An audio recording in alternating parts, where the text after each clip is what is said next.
नमस्कार साथियों, आज मैं आपको जो माध्यमिक शिक्षा बोर्ड परीक्षा 2023 में जो गणित का प्रश्न पत्र है उसमें जो आने वाले वस्तुनिष्ठ प्रश्न हैं उनके बारे में बताऊंगा। इसमें देखो, ये पहला क्वेश्चन है कि बिंदु 3 और 4 की एक्स अक्ष से दूरी कितनी है। तो एक्स अक्ष से दूरी, इस तरह के सवाल में आपको एक्स अक्ष से दूरी ये पूछ रहे हैं तो आपको ये वाई वाला उत्तर देना है 4 इकाई, और वाई अक्ष से पूछे तो 3, वाई अक्ष से दूरी तो 3 इकाई हो गई और एक्स अक्ष से दूरी 4 इकाई होगी। तो इसका सही उत्तर ये हो गया, आपकी ब वाला हो गया। दूसरा है इसमें 2√3 एक है, ये क्या है। एक तो ये तो परिमेय संख्या है, ये अपरिमेय संख्या है, लेकिन जब इन दोनों की हम गुणा करते हैं तो ये एक अपरिमेय संख्या कहलाती है। तो ये अपरिमेय संख्या हो गई। संख्या 5/2⁴ इंटू 5n का दशमलव प्रसार है। ये किस तरह का दशमलव प्रसार है? शांत है, अशांत है, अशांत आवर्ती है, अशांत अनावर्ती है। तो इसमें जब भी हर में घातें 2n और 5m के रूप की हो तो उसका दशमलव प्रसार हमेशा शांत होता है। इसमें आपको ए लिखना है। 2.45 के ऊपर बार है एक। जिस संख्या का दशमलव प्रसार शांत है या अशांत आवर्ती है, ये अशांत आवर्ती है, तो ये एक परिमेय संख्या कहलाती है। ये परिमेय संख्या। एक अभाज्य संख्या के कुल गुणनखंडों की संख्या कितनी होती है? इसमें आपको ध्यान रखना है कि अभाज्य संख्या का एक तो स्वयं का गुणनखंड होता है। जैसे मान लो अभाज्य संख्या 2 है तो एक तो 2 हो गया और एक 1 हो गया। तो इसमें अभाज्य गुणनखंडों की संख्या कितनी होती है? कोई सी अभाज्य संख्या ले लो आप, 7 है, उसमें एक 7 हो गया, एक 1 हो गया, तो इसमें 2 होते हैं।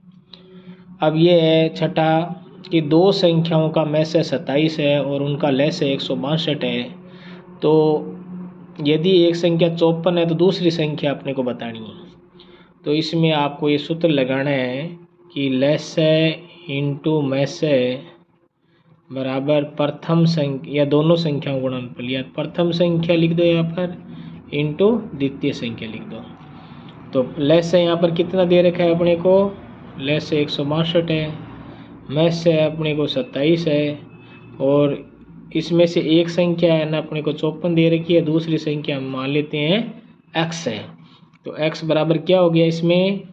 162 इंटू 27/54। ये 2 बार कट गया, ये इसे 81 बार कट गया। तो इसका सही उत्तर क्या हो गया? 81। आपको ये सूत्र याद रखना है, लैसे इंटू मैसे बराबर प्रथम संख्या इंटू द्वितीय संख्या। अब ये कह रहे हैं कि 12, 21 और 15 का मैसे और लैसे ज्ञात करना है। तो आपको इन सभी का अभाज्य गुणनखंड निकालना है। जैसे 12 का अभाज्य गुणनखंड 2 इंटू 2 इंटू 3 होते हैं। ये आप नहीं निकाल पा रहे हैं तो ऐसे अभाज्य गुणनखंड ऐसे अलग से करके 12 में भाग दिया 2 का, फिर 6 आ गई, फिर 2 का भाग दिया 3, फिर 3 का भाग दिया 1, ऐसे निकाल सकते हो आप। 21 के कितने हो गए? 2 का भाग तो जाएगा नहीं, 3 इंटू 7 होंगे इसके, और 15 में भी 2 का भाग नहीं जाएगा, सबसे पहले 3 का जाएगा, 3 इंटू 5। तो इस तरह से इसका लैसे क्या होगा अपने पास? लैसे होगा, देखो इसमें 2 इंटू 2 लिखेंगे, ये 2 अंक है, 3 एक बार आया हुआ है सभी में तो 3 लिख देंगे, और 5 लिखेंगे और 7 लिखेंगे। तो ये कैसे लिखते हैं? देखो कि इसमें 2 बार आया, इसमें आया नहीं। जो अंक सबसे ज़्यादा बार आ रहा है उतनी बार लिखेंगे। जैसे इसमें 2 बार आ रहा है 2 बार लिख दिया, इसमें एक सिंगल बार आ रहा है सभी में तो सिंगल लिख दिया, 5 भी सभी में औरों में नहीं, इसमें है तो एक बार तो आ रहा है, और 7 भी एक बार आ रहा है। तो अब इनकी गुणा करेंगे 7 जो 35, और 35 की गुणा 70, 21, और ये हो गए 420 हो गए।